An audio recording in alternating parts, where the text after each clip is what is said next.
त्यांनी जे 4 संशयाचं नाव सांगितलं होतं ते चारही लोकांनाही जे महिलांनी जे काही डिटेल्स उल्लेख केलं होतं ते सर्व डिटेल्स क्रॉस व्हेरिफाय करण्यात आलं.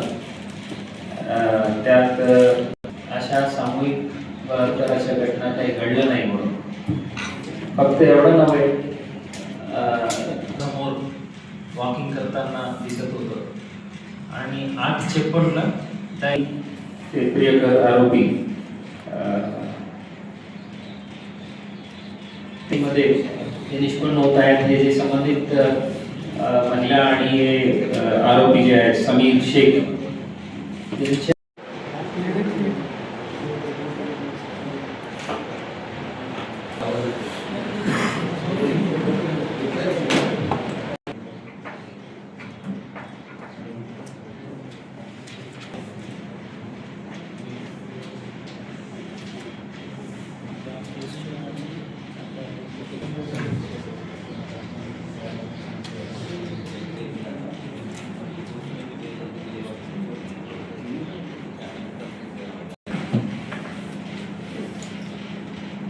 मागच्या 18 मार्च विजयपूर नाका पोलीस स्टेशनला अप्रोच करून 4 व्यक्तींनी सामूहिक नाव दिलं.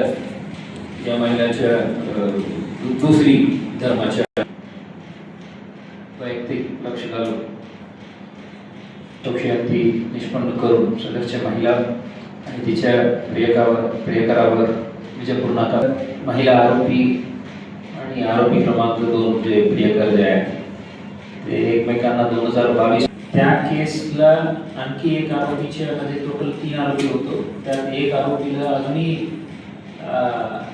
बेल झाला नाही.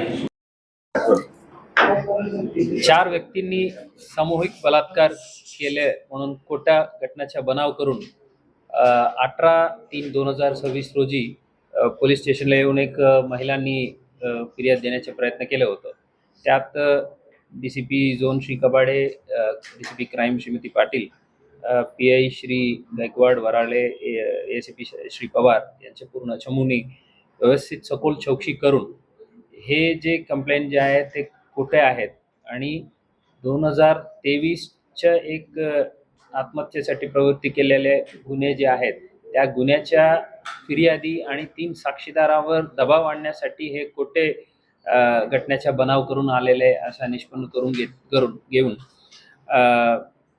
जे खोटे कंप्लेंट दिलेले महिला आणि तिचे प्रियकर समीर शेख यांच्या विरुद्ध BNS कलम 248, 217, 61(2) अन्वये गुन्हे दाखल करून त्यांना अटक करून आता पुढील तपास चालू आहे.